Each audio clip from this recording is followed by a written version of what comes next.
watching Language Fluent. You are learning Japanese with me, Pooja. Today we are going to look at an important aspect, which is the Japanese etiquette.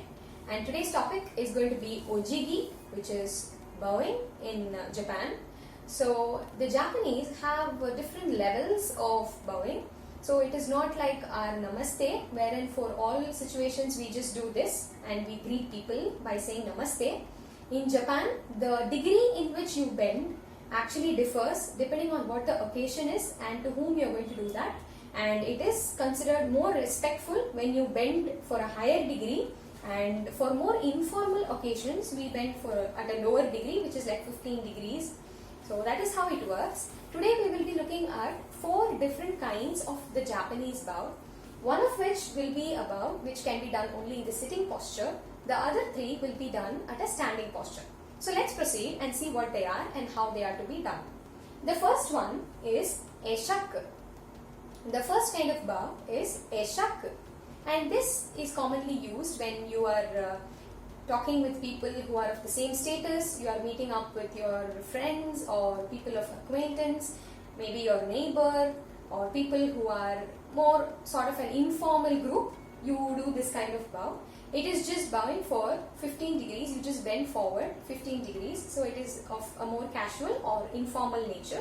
You don't use this for formal situations like an office or with your boss. So there you go in for the other bow, because as I said, the degree at which you bend actually reflects the kind of respect that you show for the other person. So more the formality or more the degree, the more respect you are expressing. So that's how it is seen. Now the next question that might come up in your mind is if you are sitting at home and someone enters your house and you just want to greet them from the very same pose. You don't have to stand, and that's when you do the senrei, which is the next posture or the next kind of bowing that we are going to discuss about. So this senrei, for this you have got to bend 30 degrees while you are sitting. So this is not something that's done while standing. You do this while sitting. And this is done in more semi-formal or casual occasions, which is not very informal, like the 𝗍𝚻𝗃.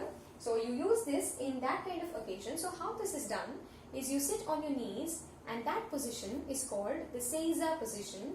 And if you see, you might notice that this is just like the Vajrasana, which is a yoga position that we have in India. So this position is quite similar to that. You sit in that position, and it is also said to have a lot of medical benefits and health benefits. So you do that, and then you bend forward for 30 degrees, placing your palm on the floor just in front of you. So that is how this kind of bowing is done. The next one is to be done in the standing position, and it is done for more formal situations, and it's called 𝗄𝗟. It is called 𝗄𝗟.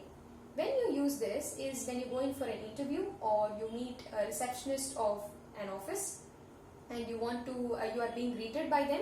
In that kind of a scenario, or when you meet someone for the first time and it is going to be a formal situation like your boss or your colleague, then you use this 𝗄𝗟. This is the most commonly used kind of bowing as far as Japan is concerned, and in this you bow for 30 degrees.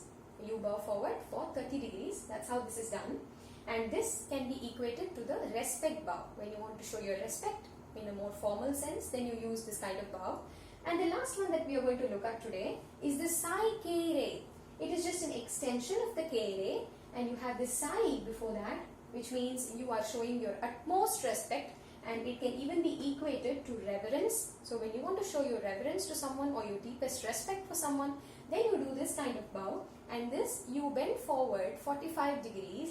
And it is also used when you want to apologize about something, when you have made a mistake and your boss is quite upset about it and you want to convey your deepest apology about it. Then you use this kind of bow, which is the 𝗓𝗄𝗟. You bend forward 45 degrees and you keep your hands in front of you and you bow that way.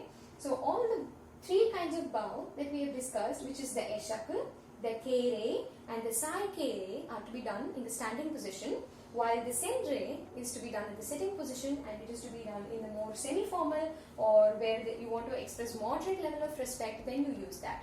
So it is very important to know this Japanese etiquette, because if you are going to do 𝗍𝚻𝗃 when you meet your boss, then it might be considered rude because it is used in more casual situations.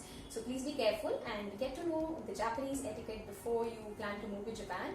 And in case you're looking for more such ideas or more such information and you have plans of migrating to Japan, then Language Fluent is the right place you can come to, because here we don't teach you just the language, but we also give you cultural insights. So this is the right place, and don't forget to click on the bell icon in your YouTube app to never miss out on our updates. And don't forget to like, share and subscribe to our YouTube channel Language Fluent.